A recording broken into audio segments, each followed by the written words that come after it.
Good morning, everyone. Today we gathered here on the occasion of the Energy Conservation Day, which was organized by Institute of Engineers. So with us we have, sir, your name and your role. Yes, my name is I.S. Oberoi. I am the Honorary Secretary for Institute of Engineers India. And we have done this celebration of Energy Conservation Day in association with DLF Industry Association, and who has given us full support for this event. And I would like to thank Engineer J.P. Malhotra ji, who is with me. He is the President of DLF Industry Association, and Honorary Secretary Mr. Raghavan ji also.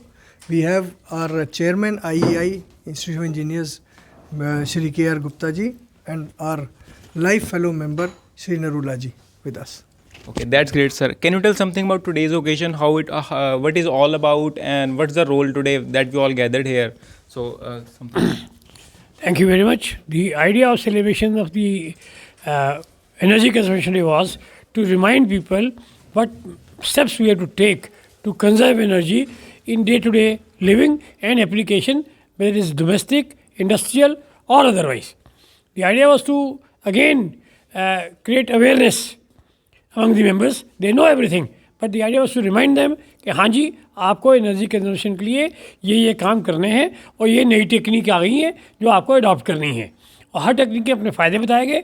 We had a set of 3 panel speakers, and all the speakers gave efficient knowledge and practical tips of what is to be done. Overall, it was a grand success. Wherein the members of IEI Faridabad as well as DLF Industry along with the office bearers participated in large numbers. Thank you. Thank you, sir.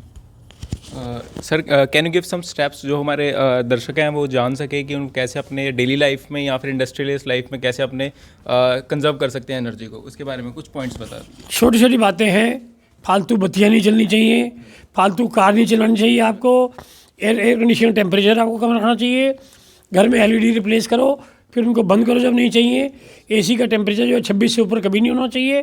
Car pooling कीजिए आप, और अपनी Windows ऐसी design कीजिए. North light को use कीजिए, day light को use कीजिए. आप पहले नॉर्थ लाइट का कंसेप्ट होता है हमारे पास, सूरज की लाइट इतनी है. छोटे स्केल पे सोलर को अप्लाई कीजिए आप. Solar power is cheaper than normal power, and it reduces carbon emissions also. तो ऐसे छोटे छोटे स्टेप हैं जो हमको लेने हैं. घरों में ले सकते हैं, फैक्ट्री में ले सकते हैं, ऑफिस में ले सकते हैं, जिससे ओवरऑल जो है एनर्जी कंजर्व होएगी, बचेगी, और अल्टीमेटली कार्बन फुटप्रिंट्स कम होंगे.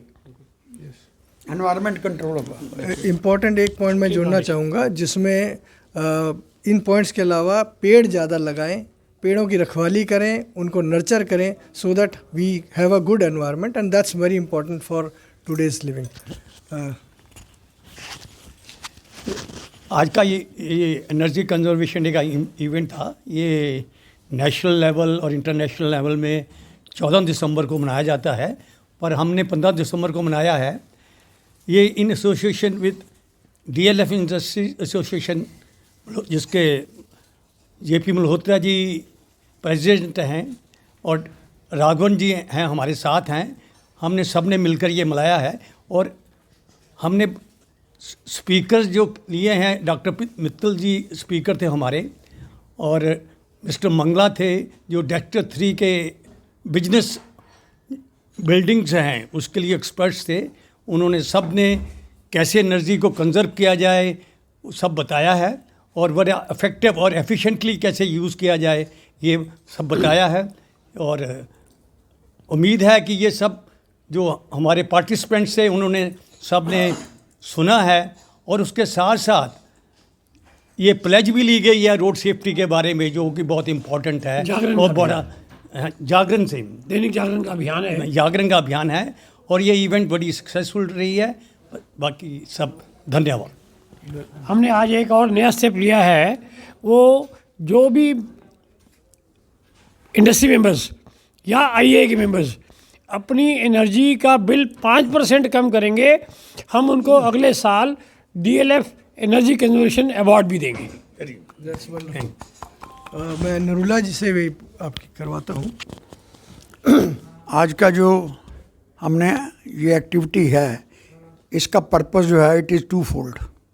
Number 1 is energy conservation, second is environment control, also pollution control, because हमारा एम जो है वो ये है कि they are two sources of energy, one is renewable, other is non renewable. अगर हम नॉन रिन्यूएबल एनर्जी सोर्सेज को यूज़ करते हैं तो वो तो कुछ सालों में ख़त्म हो जाएगा। हमारी पॉपुलेशन इतनी बढ़ रही है, फॉसिल फ्यूल है, पेट्रोल डीजल है, ये सारे जो हैं ये नॉन रिन्यूएबल है। रिन्यूएबल सोर्सेज जो है सोलर एनर्जी, उसको ऊपर ज़्यादा एम्फेसिस किया जाए, जिससे कि CO2 एमिशन भी ख़त्म होगी, एनवायरनमेंट पॉल्यूशन भी नहीं होगी। तो इसका जो पर्पज़ है energy conservation as well as environment pollution control, this is a double purpose of this seminar and it is of great success. Thank you. So that's all about the valuable words of all of our MSMEs. So thank you so much for today's session.